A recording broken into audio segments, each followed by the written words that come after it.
He come with a machine gun, right? And he's coming slow. And I tell him, Oscar, please go back, please go back, please go back, please go back. You're gonna get killed, go back. Before I get saying, the bullet hit him right in his forehead. Believe it or not, I never talked about the invasion to anyone. It was one of the worst days of my life. It was horrible. It was just horrible. I was in every battle in the Pacific from 1943 to 1945. We didn't miss one. On the 11th hour of the 11th day of the 11th month in 1918, the bloodiest conflict in human history to that time, World War I came to an end.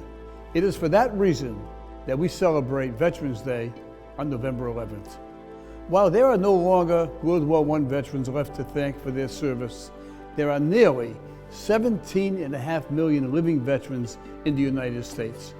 If you see one today or any day, please thank them for their service. It was my privilege to serve our country as a combat engineer in the Rhode Island National Guard from 1954 to 1962. Perhaps it's because of that experience that veterans hold a very special place in my heart.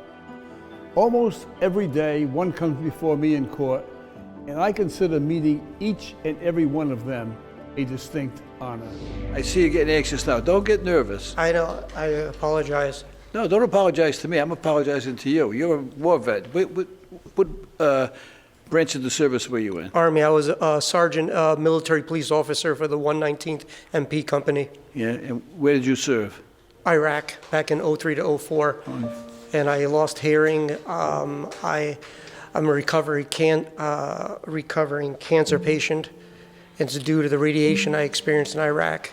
I've been cancer-free now 3 years, and I have a pinched nerve in my spine, and I have anxiety disorder, severe PTSD, and manic depressive. Are you getting adequate medical treatment from the vets? I'm on medication for these, and I see a psychiatrist once a month.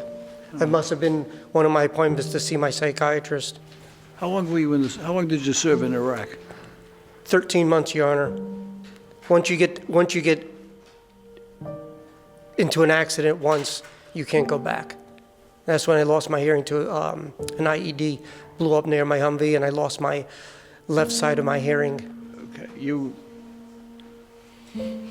have a condition that was brought about by your service to this country. You were nearly killed with a blast. You lost your hearing. You served honorably to defend all of us that are seated here today. And I think the least that we can do is show our gratitude in so many ways. And the least that I can do is say, you know what, we're going to give you a pass on this. Thank you, Your Honor. I appreciate it. And I'm going to do that. Thank you, Your Honor. I'm going to dismiss both of these charges. Thank you. With our gratitude and our thanks to you for everything you've done for this country. Thank you, Your Honor. You have military bearing. You know, you look like you were a former military guy. 16 months in What do you think about that, Inspector Quinn? Good man, good American. I'd do it again if I had to. You would. There's a special place in my heart for veterans of Vietnam because when they came back, I think they got a raw deal. Yeah, they did. That's my personal view. I was just happy to get back. Took young people in the flower of their youth, and they went abroad to fight for their country, and they came back, and they were scorned upon after putting their life on the line. It was just awful, I thought. It was not our shining moment in American history. No, not for any of us. Well, but I want you to know, at least from my point of perspective and in my family, that all of you guys are remembered, guys and women, both who served, are remembered, because we all feel a very special debt of gratitude to all of you who served. I think you did a great job for this country. So you're not forgotten. The least I can do is dismiss this ticket for you. Sir? I said, the least I can do is dismiss this ticket. Dismiss it? Yeah. Fine with me. Thank you. Mr. Manzo, I'll ask you a question. Monitor here indicates that you are 93 years old. Right? You World War II veteran. spent 29 months in the Pacific, okay, without coming back, and came back alive. Every battle that was in the Pacific, I was there. I was in it. The worst one I seen was Iwo Jima. That was you couldn't believe how bad that was. You were there? I was there. Yes, I was.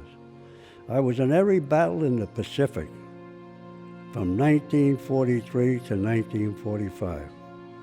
We didn't miss one. Not one. And they were brutal. Well, you have been known as the greatest generation, and you were the greatest generation. And you said something earlier. Second World War brought about a sense of patriotism in this country that we have not seen since. Right.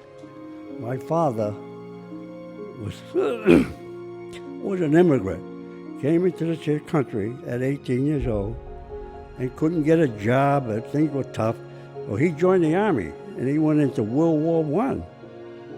And he was there for 18 months, and he survived. He came home. And that's how he became a citizen. They should build a monument to your family between your father in World War I and Right. you and all your cousins My uncles. and your uncles in World War II. Unbelievable. Wow. And they all came back. We all came back, yeah, everyone. I can't thank you enough for your service. Thank you. Thank you. To veterans everywhere, thank you for your service.